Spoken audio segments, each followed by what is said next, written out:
mo bang malaman ang sikreto sa paggawa ng content na hindi lang pinapanood, kundi nagpapalago rin ng iyong community at negosyo?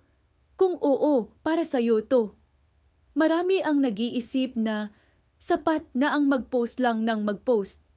Pero ang totoo, ang tunay na magic ay nasa paggawa ng content na talagang kumukonekta at nagko-convert.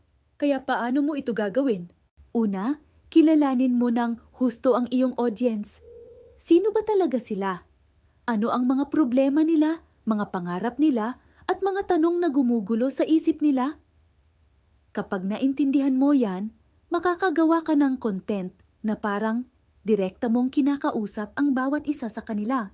Hindi lang sila makikinig, mararamdaman nilang naiintindihan mo sila.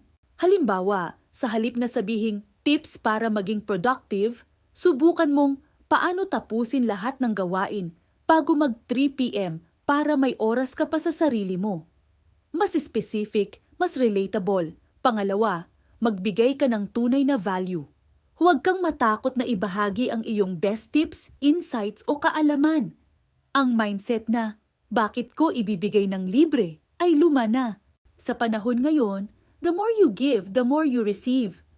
Kapag nakita ng mga tao na ang content mo ay nakakatulong talaga sa kanila, babalik-balikan ka nila at ituturing kang expert sa iyong larangan. Ang value na ito ang pundasyon ng tiwala. Pangatlo, gamitin ang kapangyarihan ng storytelling. Mahilig tayong mga tao sa kwento.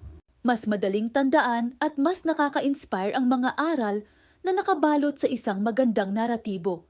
Ikwento mo ang iyong mga pinagdaanan, mga pagkakamali at mga tagumpay. Ipakita mo ang behind the scenes ng iyong proseso. Ang pagiging authentic at vulnerable ay hindi kahinaan. Ito ang tulay para makabuo ng mas malalim na koneksyon sa iyong audience. At panghuli, ang pinakamahalaga sa lahat, magkaroon ka ng malinaw na call to action o CTA.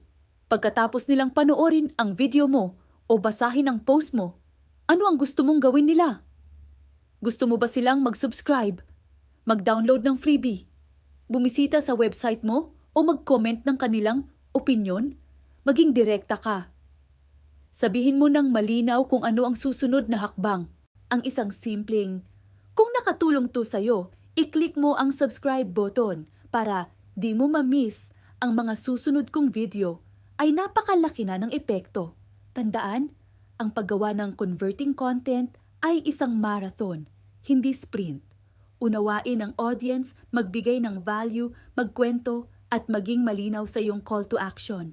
Gawin mo yan ng tuloy-tuloy at makikita mo, unti-unting lalago ang iyong community at negosyo. Salamat sa panunood. Kung may natutunan ka, huwag kalimutang mag-subscribe para sa mas marami pang tips. See you on the next one!